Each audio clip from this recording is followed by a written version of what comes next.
Hey, this is Michael Zuehsow with Keystone Studios. You're listening to the FreightTrain podcast.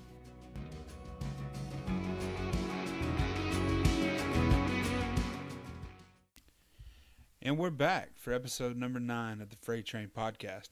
I'm your host, as always, Rob Kane. This week, I want to get to a couple things. I want to remind everybody that you can find the FreightTrain podcast on Facebook and Instagram. On Facebook, it's the FreightTrain podcast official page. You'll see that word official in there. Please go like and share that if you don't mind. And then on Instagram, you can find me at FreightTrain Podcast. And there's always content going up there. Songs I like, songs I don't like. News about future interviews, things like that. So I think it's a pretty cool page. And I would appreciate it if you went out and followed that too. As you already know, this week we are talking to Michael Zuehsow, who runs the Keystone Studios up in Nashville, Tennessee. And it's a really cool look into the production side of things in Nashville.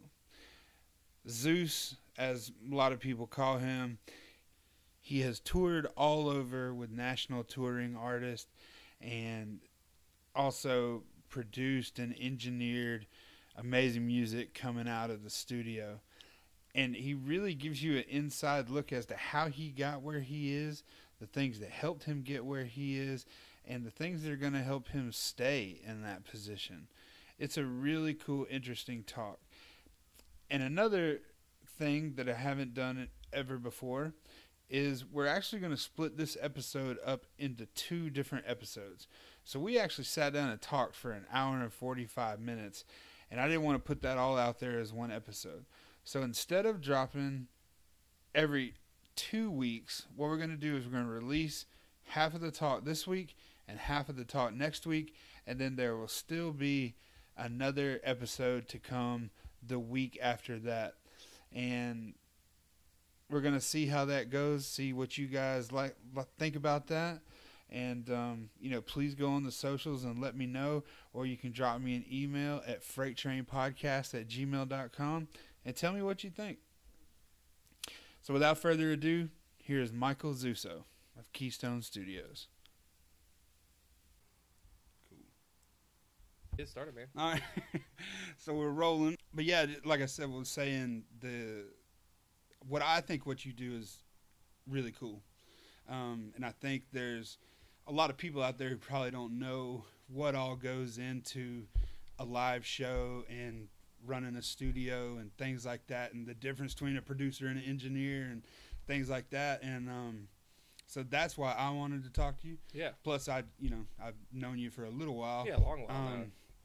Yeah, and so I just thought it'd be my favorite podcasts are really interesting conversations between people. And so that's why I wanted a lot of people don't know what goes on behind the scenes, and a lot of people I work with would like you to keep it that way too, because kind of a little bit of job security. Yeah. And then it's kind of interesting this day and age. There's more schools, tech schools and stuff are pushing for music or music industry or just technology based career paths, and this is because we're in a technological age. The thing people don't realize, I think, is how much the technology does in the world and in general. And I mean, being a computer nerd used to be like a negative thing, but growing up, I was born in the 80s. Growing up in the 80s and 90s, as a kid, playing with computers. Both my parents worked in computers. My mom stopped working in computers in the 80s. She's still savvy, but it's funny because she stopped working with computers in the 80s, and now she's not completely lost, but the fact that she stopped working with computers actively as a profession in the 80s has kind of limited her. She calls me for questions, with somebody with a degree in computers and mathematics, you would assume would be a computer whiz, but when you're not actively working on the technology grows so quick that if you're not actively working in it at a professional level, it's hard to keep up with it. And there's nothing I will ever tell a kid today to not, get off Facebook and get off, some things, but video games and all that stuff, it teaches you so many motor skills that are important in the professional environment now. Mm-hmm. I mean, of course, it's important to go outside and play and stay fit and healthy, but computers are really important this day and age. And I mean, if I don't continue working for a couple months, there's a chance that things will be completely different. I mean, just speaking on what you said, my father works for when you go to a construction site and you see the trailer, the mobile office. Yeah, absolutely. So he works for a company that builds those mobile offices. So they're at schools and construction sites, things like that. And I remember when he was like, I want to say 47, 49, almost 50, he had to go take an adult night class to, he had never sent emails or anything like that, but his job at that point required that he stay in communication with people. What he did was he stocked the warehouse so that these people could build, right? So he was doing the wood and the metal and the toilets and the tile, all the stuff. And so, he had to stay in contact with these people, and he can't just make 30 phone calls. It's amazing because it's also that technology, just phone calls, has changed so much. I've started a new thing that I found to be significantly more efficient than the old system. And it's funny. It's nothing I came up with, but it's something I've realized works better and it didn't used to work because what used to be, 10, 20 years ago, all you could do is phone call. 10 years ago, you could do a phone call and you could send text messages, but text messages were a commodity. They cost money. Yeah. And so they were unique things that were just kind of trending, and it was kind of coming up, but it cost money. And it was, to some people that didn't have a text message plan, it was an irritant. Like, it was something annoying that you would get. Like, I just paid 8 cents, 20 cents, whatever it was, on my phone bill to get this little winky face, and it pissed people off. Now, you text all day. All day. What pisses me off now are voicemails.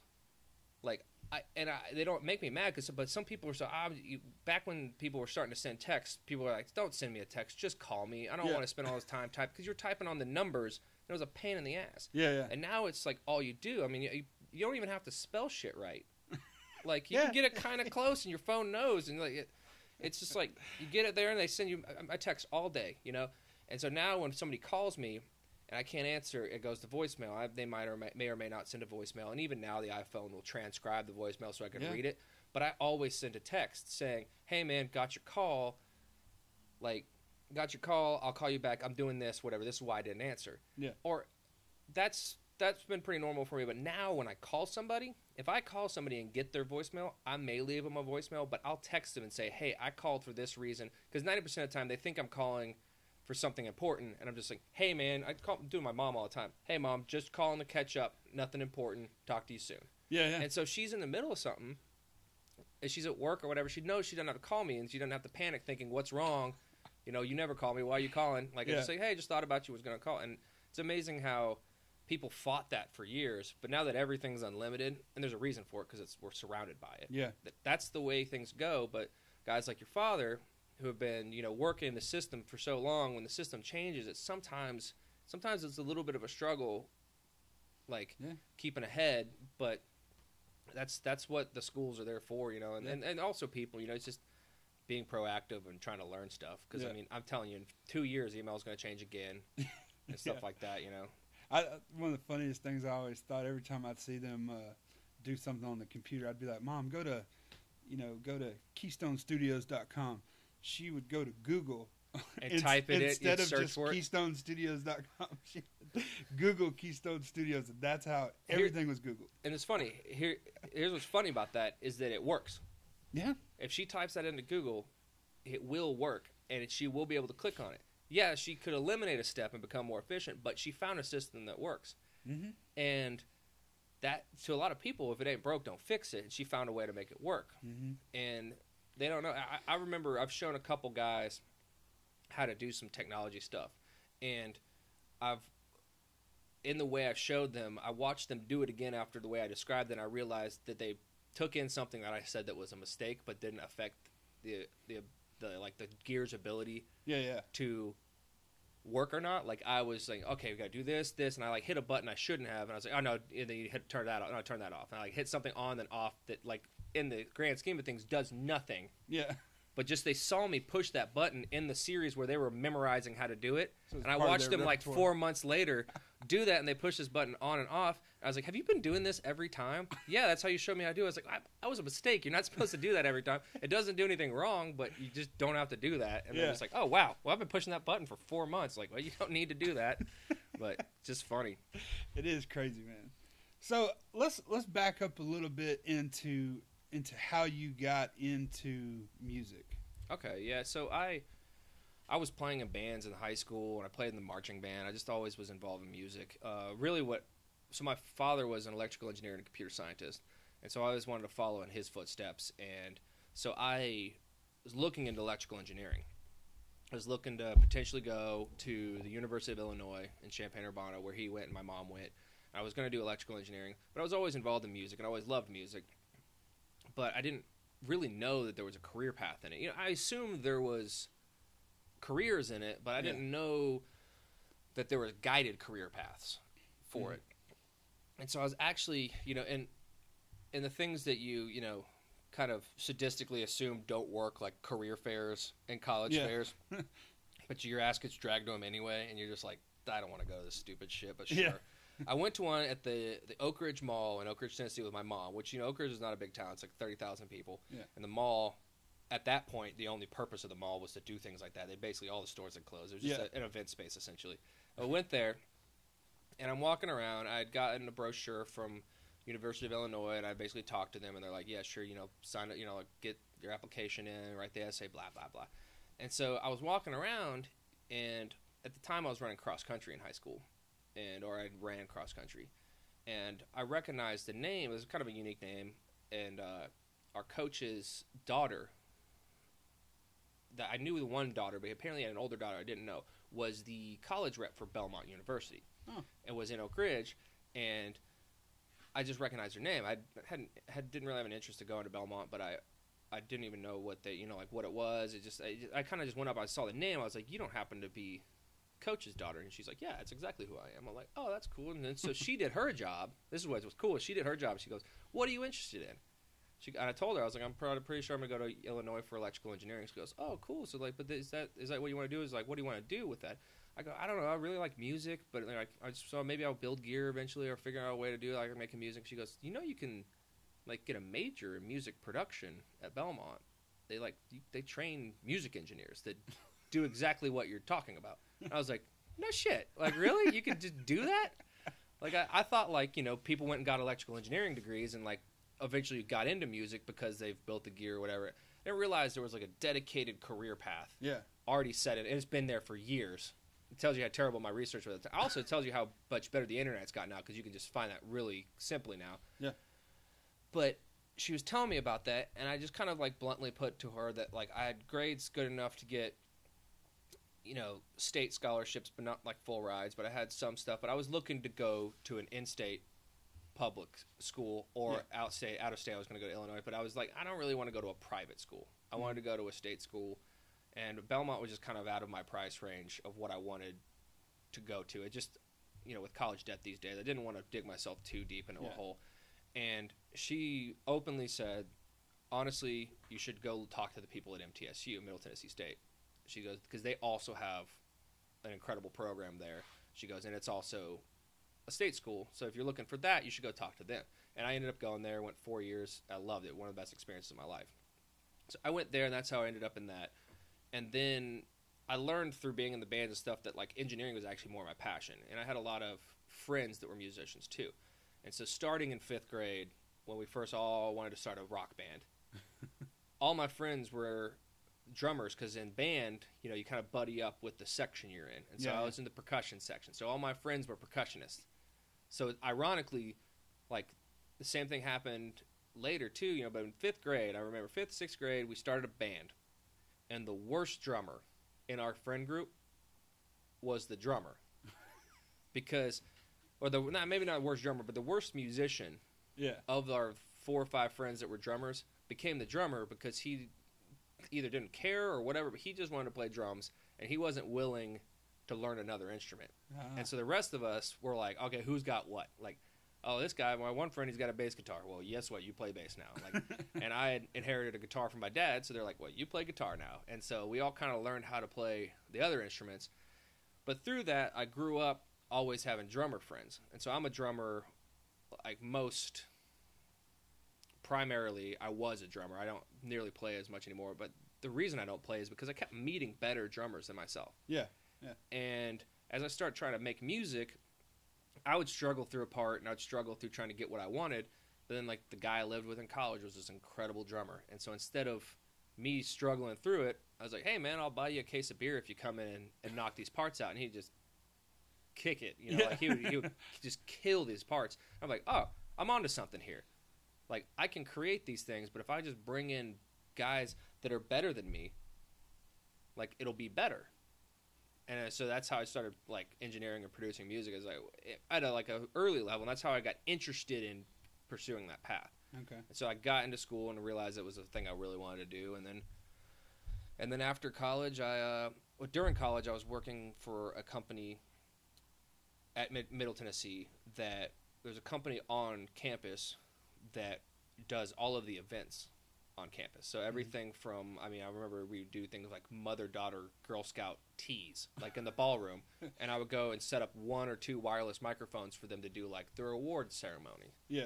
You know, and at the time, you know, like, they were paying $10 an hour in the mid-2000s, which is twice as much as minimum wage at the time. Yeah. Minimum wage was like $5.25 or something. Yeah. Twice as much as minimum wage to go do tech work for these things. So you put on a polo shirt and you go set up a wireless mic and you suffer through a Girl Scout tea. Yeah. But you get a 4-hour minimum is what they call it. And so all of a sudden you made $40 that night, you know, and as a broke college kid, like you're on your way to getting rent done, you know, like we're doing a job that was interesting to me. Yeah. And so, but they also had an arena there, they have a football stadium, and they do major events. So though I wasn't by any means in charge or a primary person, we would do stagehand work and basic audio tech work through that company for, while I was there, we did Jason Aldean, we did Bill Cosby, we did Mitch Hedberg, we did Widespread Panic. Mitch Hedberg. Yeah, it's really funny comedians, but we did Kanye West. Like, there's a bunch of huge shows that went through there that I didn't necessarily have any primary role in, but I was part of the crew helping set up. And, Lady Antebellum was there, you know, like, before they were too big either. And they were a couple of Hillary went to MTSU, you know. Okay. And a couple of those groups, you just feet on the ground, you're watching it all happen, you kind of absorb it. And next thing I know, I'm helping them mix shows for campus stuff, arena shows. Some of the fraternities and sororities there do a big step show thing. And it would be 4,000 to 6,000 people in an arena. Really? And it was entirely, besides the director, the vice director, is an entirely student crew of audio, video, and lighting techs.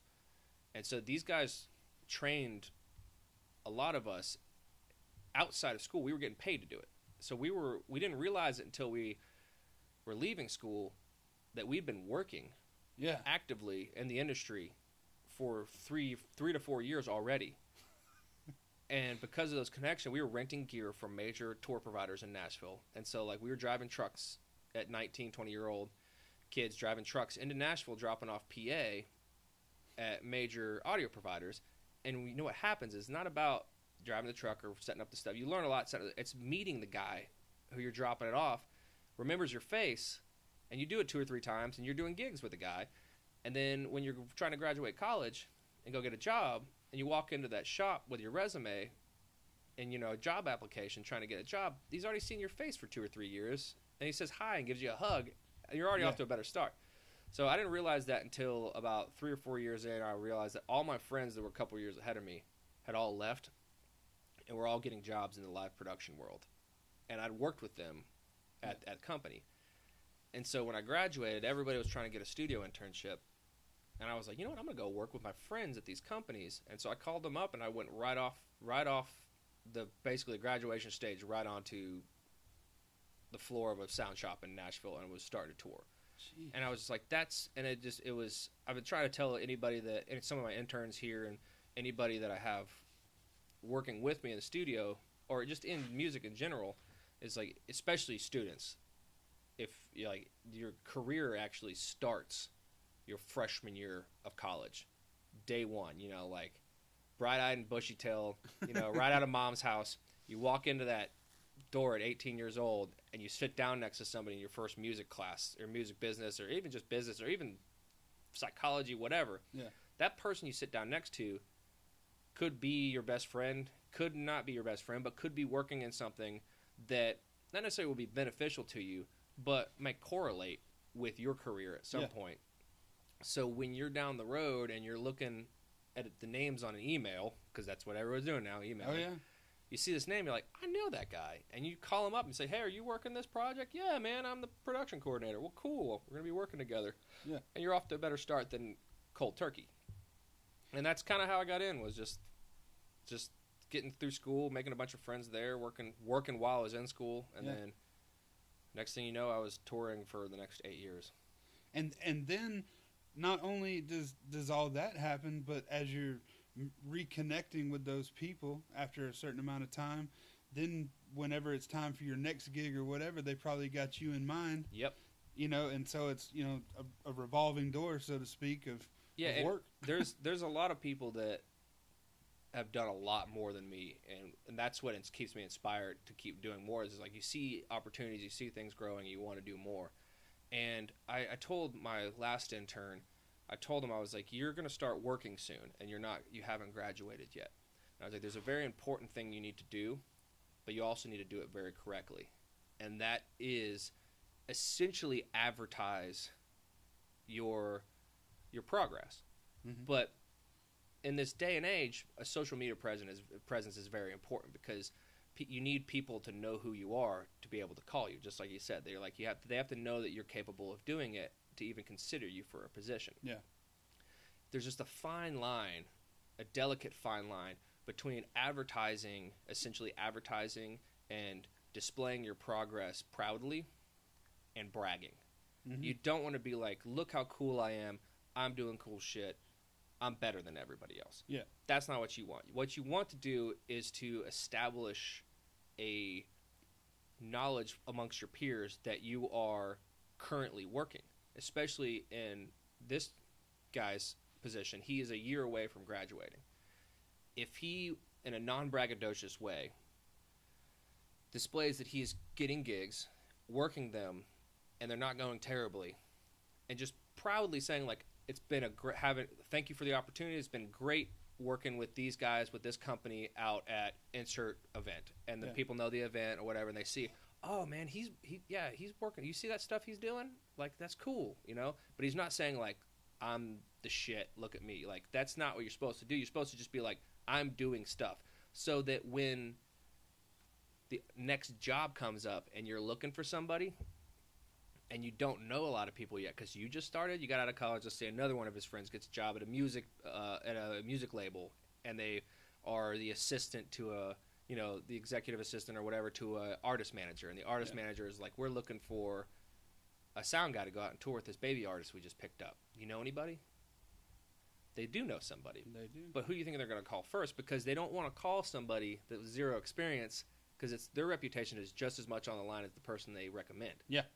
And so they recommend the guy they've seen on Facebook or seen on Twitter not being a dick, but is actively doing professional work that they know they're more reliably going to do the job. Yeah. And then that person ends up getting a pat on the back too, saying, hey, that guy you recommended for us was great. Thank you. And then everybody moves up the ladder. Yeah, and then 10 years down the line, that guy you recommended might, be in a different position where he's bringing you on to do stuff. Mm-hmm. And I did that for years because I was with Colt Ford for 6.5 years, and Colt's an incredible guy. And he himself will tell you that there's a lot of opportunities that all of us have been offered or have come around. And I have saying I turned down a bunch of offers is technically true, but not exactly the way I like to phrase it. I like to say that, like, I was happy in my position, and instead of just, there's something to be said about loyalty, but there's always, you have to look out for yourself. But Colt never gave me a reason to leave just for, marginal differences. Like, this guy's got a couple more songs like that, or this guy pays a little bit more, or this guy tours a little bit more, or pays more but tours less. Like, there's little marginal things that matters, but it's so easy to find someone that you don't like working for versus somebody you really like working for. Yeah. And so I stuck with Colt because he was such a good friend to me. But that being said, it gave me the opportunity to pass on, almost favor style, pass on good work to friends that needed it. Yeah. So instead of me just taking it and passing off my gig to the next guy, I kept my gig, and I said, hey, my friend really needs a job. And so I just saved as many favors as I could, because I'm assuming that at some point I'll be the guy that needs a job, and I would like to be in the position where I've helped facilitate opportunities for as many people as I can while I was in a good position, so that when I'm in a bad position and I need work, they all remember me as the guy that helped them out. 100%. And so when I've had to call people for favors, they've not really been too hesitant with it. But I don't ask for a lot, Yeah. But when I do, that people are always like, yeah, whatever you need, man. And awesome. that's how you do it, Yeah. And so was Colt your first gig out of the no. bag? Yeah, so like I said, I've been working a lot while I was in college. But then when I got right out of college, I went and worked for a company called Southern California Sound Image. Okay. More shortly known as Sound Image, and they are based out of Southern California, but they have a large Nashville office that basically services the majority of country music. So there's basically 2, 3, maybe 4 at the time now, major audio providers in Nashville that service most of the large tours, and not just large tours of all size, but Sound Image is definitely within the top 3. And I started working for them, and learned a lot from them, because you basically jump on the floor there as a shop guy. And at the time, I mean, Brooks and Dunn was still touring, but it was like they had Brooks and Dunn, Taylor Swift, Rascal Flatts, and then the California office would have like Tom Petty, Def Leppard, huge names. And that's just the tip of the list. And so what was cool for me as a shop guy is you find yourself leaving college, kind of learning everything you wanted to learn, becoming the guy, one of the handful of guys that was running the company, helping run the company at the school. Like, you basically one of the top few people doing every gig that you were doing there. You kind of reach your peak there, and you're looking for something new. And I jumped right into the deep end, and I'm surrounded by the top engineering professionals in the world, touring the world. Like, and the next thing you know, I'm just like just shutting up, backing up, and trying to absorb as much as I can, because you're around the main dudes now. Yeah. And so I worked that job for a few years, and then there was an American Idol contestant named Josh Grayson, who was coming off of American Idol at the time. He's still touring and still making great music. But at the time, I went out and did front of house for him and production managed him for about a year and a half. And then the Colt opportunity came down the line, and I stuck with him for about 6.5 years. And then I found my way off the road. Yeah. But well, so let's jump to that. So now you're heading up. What's the official term for it? Are you head engineer? Yeah, I would say I have listed on the Keystone Studios Facebook page. I have listed studio manager, or on my I guess my LinkedIn or something like that. I don't know. You know how it is. I have wrote studio manager, head engineer, and I also wrote janitor. Janitor. Because I'm kind of running the place. I wouldn't say solo. We have a lot of support. Support here with the variety of different companies that are in the building, and Shannon Houchins is, obviously a huge part of this as well. He is, the godfather of the whole, entertainment group, but he basically entrusted me with running the place as a studio. And so that's kind of like, because, Shannon and Colt started Average Joe's Entertainment together, and that's how I got involved with starting up Keystone Studios. With Shannon, was the building had a section of the building he had intended on building a studio. And as I was finding my way, and Colt and I were discussing where I wanted to go in my future, and I've been with my girlfriend Maggie for 5.5 years, and she dealt with 4.5 years of touring, which says a lot about her and me being gone. So I basically told Colt I was going to try to find a way to slow down my amount of touring, not for just her sake, but for both of our sake, just so we can move in another direction, move in a direction where we're not as truncated on our weekly, time with each other. And so as I was discussing a way to slow down the amount of touring I did per the year, before I get to that, Colt being a great guy, helped me get connected in the opportunity because he knew I was also a fan of doing studio work. Mm-hmm. And so I had the opportunity through one of his producers early on in our career together, or our time together, used me on a couple studio sessions to get my feet in the door on some session work. I ended up doing every Colt record since the first. I didn't do his first one right through the country, but every Colt record since I've engineered on. Wow. And so he got me in the studio, and that being said, when the time came around, my abilities had been proven to Shannon and Colt Mm-hmm.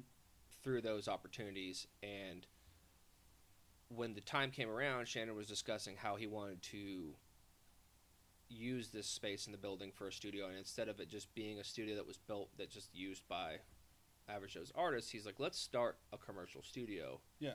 And build one. And so he goes, but I want somebody to come in and do it, and I want somebody to basically operate it like it's kind of like their place and take pride in it. And he was like, are you interested in doing that? We should talk about this. And I was like, yeah, I'm really interested in that. And so he and I met up. He showed me the space, and I was like, yeah, we can do this. And so we started putting together proposals for the build. And it was kind of funny because I told Colt in the meeting I had with him that I wanted to try to find a 5-year plan. Like we had found some guys that were really eagerly wanting to go out on the road with Colt, where they're thirsty for a gig. Mm-hmm. And I told him that he'd be better off with a guy who is super eager about wanting to be out with him than me trying to find a way out. And so we found some guys to replace me out there, and it was a positive thing all around. But when I left, I was like, all right, I'm going to have to go out and fish for some work, hoping for those favors that I saved to come to play, find some work, find some slower work, and find work that can help me pay the bills, but give me time to try to, weasel my way back into the studio world and meet up with all those people that I haven't talked to in years and try to find my way back into the other realm of music creation, not the performance, but the studio creation. And ironically, about a week after I put my notice in with Colt and had that discussion, Shannon talked to me about doing this, and my 5-year plan turned into about 5-day plan. And next thing you know, he and I are off on this venture together. And so it all worked out. It's kind of all meant to be, but that's how our relationship has kind of worked this whole time is, we like working together. And so we tried to build something good together. And, and Shannon's been very supportive with everything. And I think we came up with something cool. Well, yeah, I mean, we're sitting here right now, and I mean, I can't say I've been in a lot of studios, but, from what I've seen on pictures and stuff like that at other places, this looks really nice and really cool compared to a lot of stuff that I've seen. Yeah, where we put a lot of sweat equity into this one, so there's a lot of personal pride and everything. Because I mean, I've got scars specifically from building this place. Me and actually Colt's old stage manager, Greg Johnson, and I have been really close friends. Van Halen, yeah.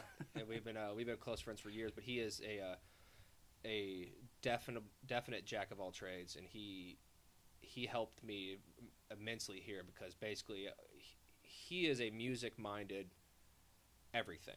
Like, he is an incredible guitar tech, he's an incredible carpenter. Like, he upholstered every inch of acoustical treatment we had in here that we custom built for the place.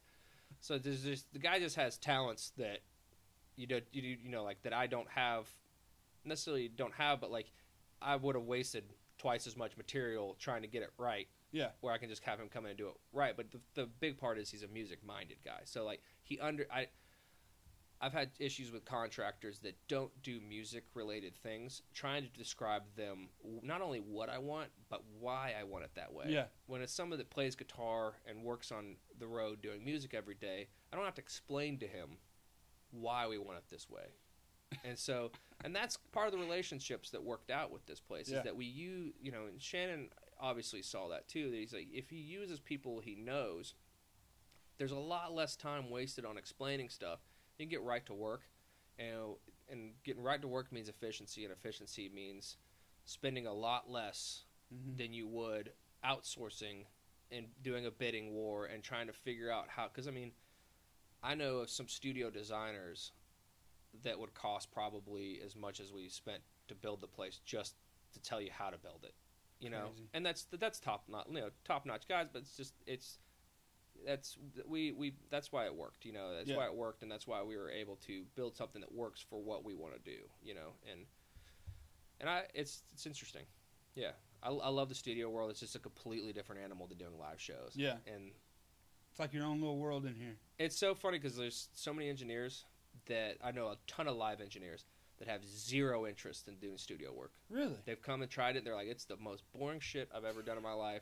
I cannot sit in the same dark room and listen to the same damn thing over and over and over again. They're like, I need the thrill of the show. And I get that. And they want to travel and they want to see stuff and they want to feel the air from the speakers pushing their chest. You know, I get that. And then there's studio guys that, like a guy I worked with most recently, he said that he loves in the studio that he's in control of all the elements of the sound capture and the sound. So if something doesn't sound right, they'll take the time to fix it.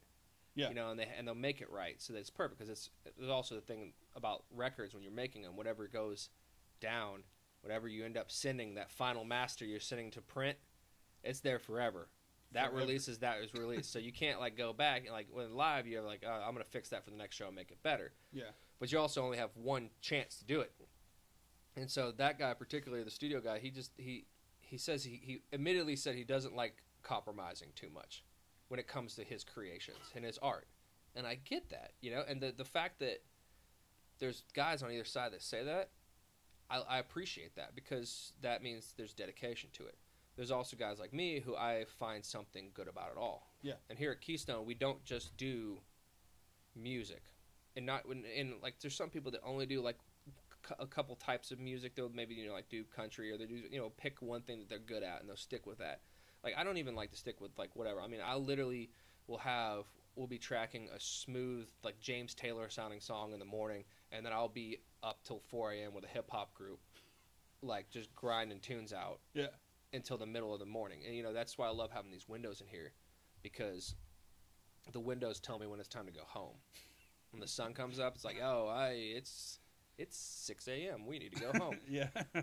But on top of that, I've been trying to bring in all sorts of challenges. We've been doing some, audio cleanup and sound design for like corporate videos. Like, I've got a couple guys that I work with that will direct and film corporate videos, and like the stuff you see online describing like new technologies and stuff, and you see that like, little talking heads with little logos saying what their names are. They got little lapel mics on and stuff, and they record their interviews, like kind of like what we're doing. Yeah. But imagine a bunch of cameras around or whatever, and then they have all these graphics that are coming in describing how the new product does stuff. But like what I'll do is I'll go in and make all those microphones sound as good as possible and match them up. So if there was one room they interviewed in was noisier and there's another one's not, we'll try to make them all seem even and seem like what you see on TV. And when all those graphics come in, we're adding swooshes and sound effects and like when big logos come up and little music beds under it. And you know what? If I did that every day, all day, and that was my only job, I would get bored of that too. Yeah. So I'm trying to do something different every day. Dude, that's amazing, because I would have never thought that. I would have never thought you would have done that here. Yeah. No. There's a guy. I'm gonna give him a little shout out. There is a professor at MTSU. I don't know where he's teaching now. It's a testament to his one statement he said to me. I'm 99% sure it was him that said it, and I remembered it from that day on. Yeah. Was this guy named Nathan Adam. I don't know if he's teaching at MTSU or not, but he said something along the lines. I don't know if he said it, but he relayed this information on to me. He says that there's a good way to become successful in the entertainment industry is either to operate in the top 5% of one field or the top 25% of 5 fields. Wow. So if you're just going to be a guitar player and just kick ass at guitar, like if you really want to be successful, you got to be in the top 5% of guitar players to keep being just a guitar player. Yeah. Or if you're pretty good at guitar, but you can also play keyboards and banjo and sing and do this stuff, just operate in the top 25% of 5 of those instruments, and you'll start getting gigs as whatever. You'll still be working as much. And so what I did, and I've seen him do video production and audio production and mix records, and he had a studio for a while. He did a lot of music out of it, but he would also do shows at the studio, and he would also do classes at the studio and teach. He did instructional DVDs, and now he's doing a bunch of stuff with virtual reality, and like he's staying involved in so many things. He's always doing something interesting. Yeah. And I learned that maybe even if I'm only doing audio and music, but not limiting myself to just don't just become the edit guy. Yeah. Don't just become the mix guy. You know, and some guys are really good at becoming just the mix guy, but they all have their own challenges. But for me, to prevent myself from getting that, like, bored studio sense that all those live guys that are not afraid, but don't have no interest in doing the studio, keeping myself from becoming bored is not necessarily like saying no to anything, but taking on new challenges that might not be in my comfort zone. Mm-hmm. And then I found out that doing, you know, the occasional little corporate project, or, you know, like doing smooth rock in the morning and rap at night, you know, like, and not learning everything about it, it's really rewarding. You know, and it's helped keep me busy. It's just not becoming one guy that's operating that top 25% of 5. I'm trying to maybe go for 10 different fields now, but, you know, like, I took that to heart and realized that I didn't want to become a single purpose person. I wanted to become a multi-purpose person. Diversify yourself. Absolutely. That's why I still go out and do live shows here and there. I was out this past weekend, you know, and I'll go out occasionally. I mean, I did over 120 shows. That's a low number, too, for about 7 or 8 years. Wow. And then this past year, I only did 25. Yeah. But that 25 shows, and I work full time in the studio and building the studio. But the 25 shows kept me in the loop and actively mixing live shows. And I'm looking to do about the same this year too. And it also keeps me, gets my fix, you know, on doing the live shows. Yeah. There's something to be said about having, you know, tens of thousands of people screaming, or 20 people screaming in a show. Yeah. They're just as fun. Those small shows where you're doing a couple hundred people in a high school gym are almost just as fun as doing a football stadium. Yeah. Because those people are so excited you're there. Yeah. And you know, the artists, I think you can see their excitement too. And you see, you know, even some of it just takes one little girl who is you just made their life come in there. As a behind the scenes production guy, like, that's all it takes for me too, is like seeing one person's day made. Yeah. Is all it takes, you know. I'm getting paid the same to do a huge show as I am a small show. Yeah. And nothing changed, so there's the ego gets taken out of the equation there. Like, I enjoy it, you know. The small stuff sometimes is more rewarding than the big stuff too. That's cool. So something else I kind of want to touch on is, you know, I think a lot of people, I mean, this podcast is geared toward country music, but I think that something a lot of people don't understand is, you know, there's a lot of studios in LA and New York, but with Nashville being the capital of country music, or whatever you want to call it, I think a lot of people just assume that it's only country acts that are coming to Nashville to look to record. And from what I can see, that is definitely not the case anymore. No, there's definitely not. All kinds of acts, you know, just even if it's just a geographical deal, the fact that Nashville is closer to them. It's right in the middle, yeah. Yeah, than L.A. or New York. But touch on that a little bit, because I know you've worked with some artists in here that are not country at all. Yeah, well, I mean, you could just see, if you like, just keep up semi media, not or socially, just news wise. You know, I don't even know like how to describe that, but like, if you just kind of keep up with what's going on about like the music business and the entertainment business in general, you kind of pay attention and see that a lot of guys that would normally have been like an LA or New York type person, Nashville's starting to grow really fast too, which part of the charm of why people were moving here is slowly disappearing, and there's a whole discussion on that. Yeah, but it's everywhere. But the cost of living was significantly less than Los Angeles or New York. I mean, definitely still is, but it was a exponentially big difference. And there still were opportunities here.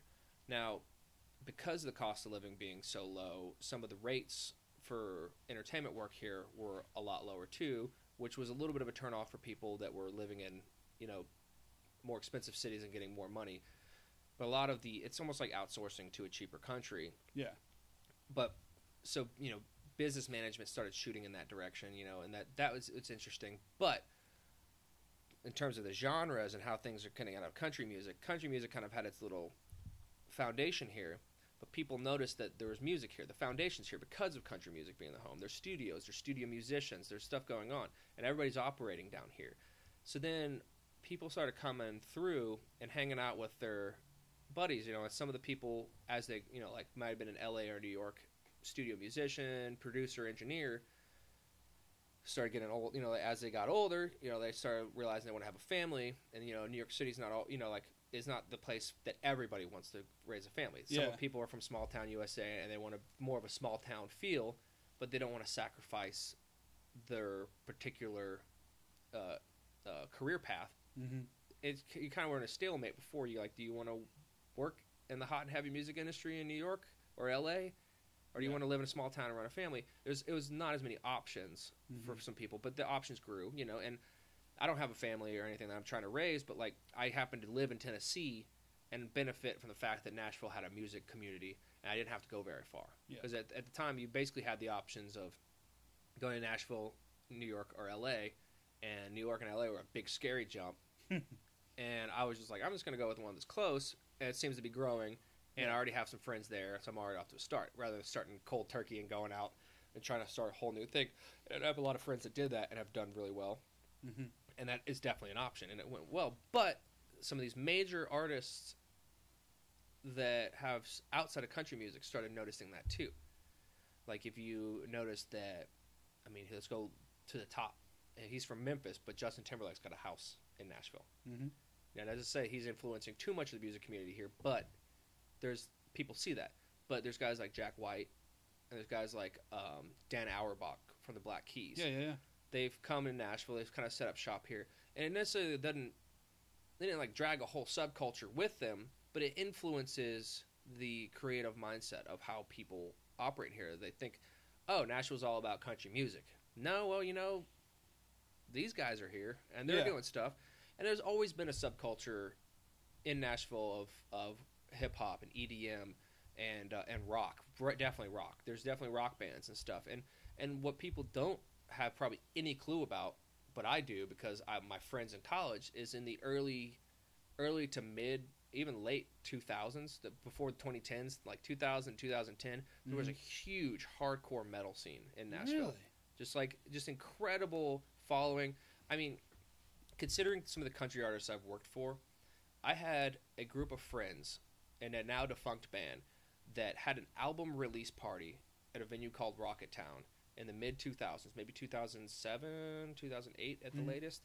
They released their album that they paid for themselves, no label support, paid for themselves, recorded at a home studio of a friend of mine who I'm still in contact with, recorded an album at a home studio, released it themselves, and sold out Rocket Town, which at the time was about a 2,000-seat venue. Yeah.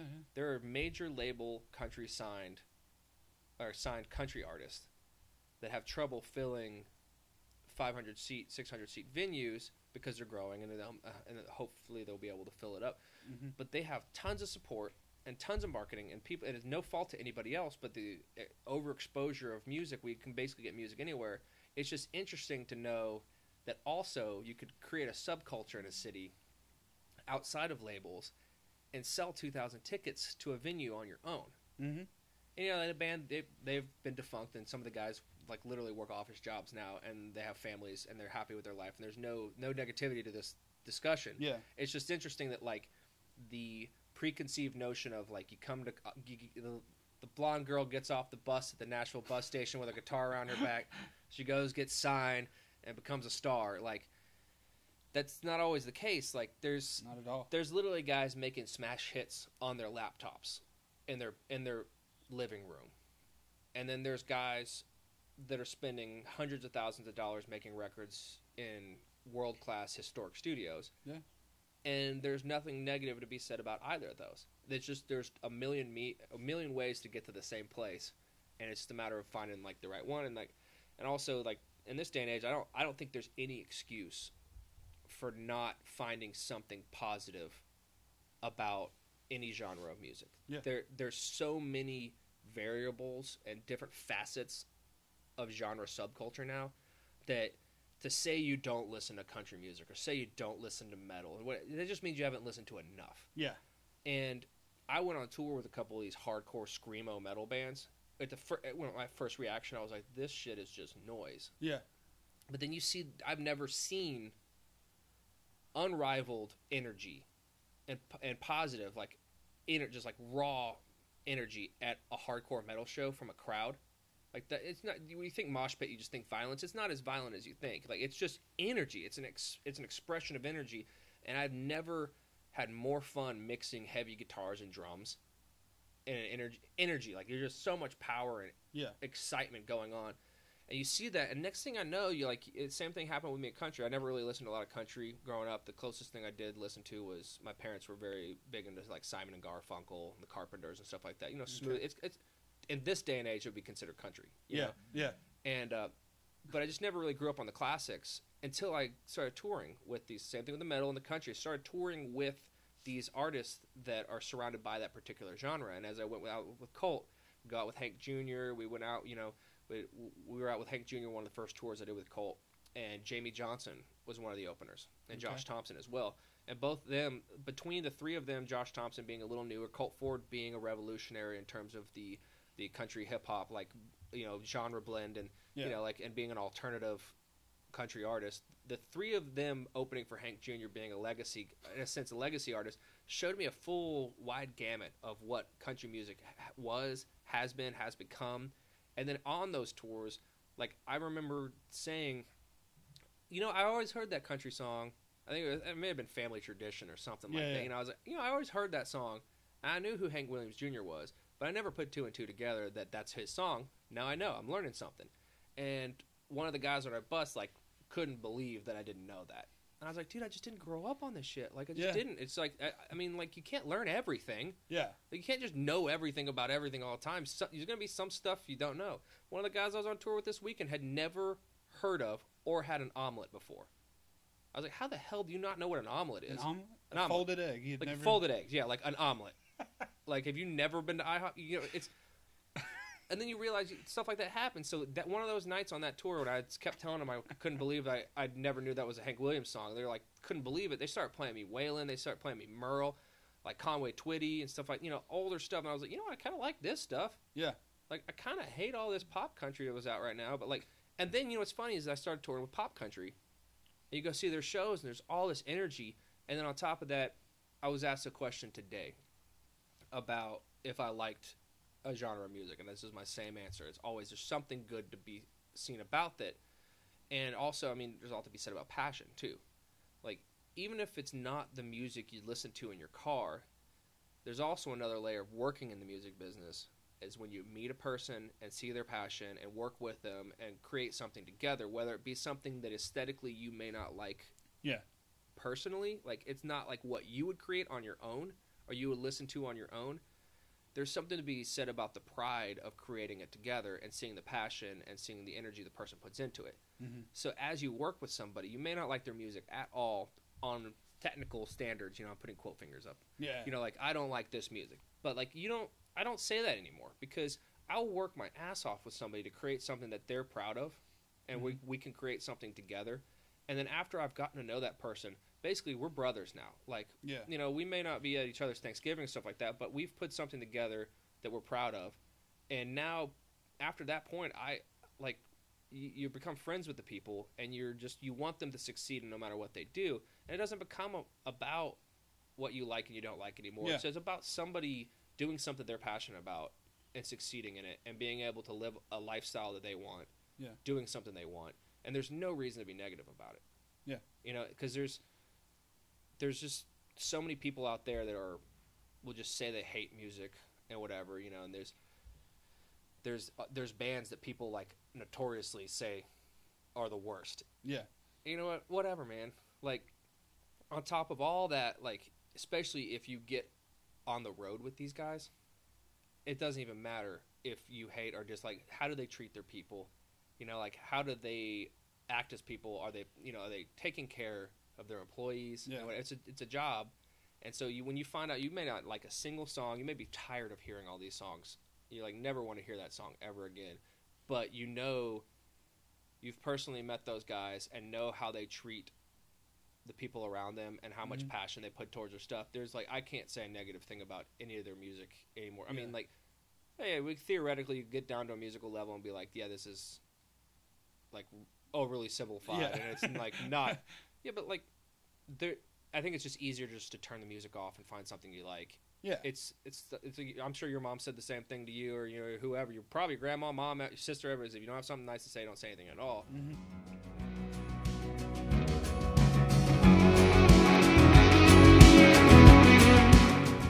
Guys, if you stuck around to the end of the interview, I want to say thank you very much for listening. I hope you enjoyed it.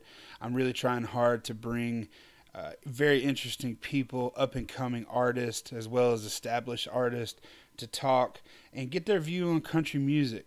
So if you have any suggestions on who you would like to hear, comments, or anything you want to say about what I'm doing on the podcast, please hit me up at freighttrainpodcast@gmail.com, and I'll do my best to get back to you as quick as possible.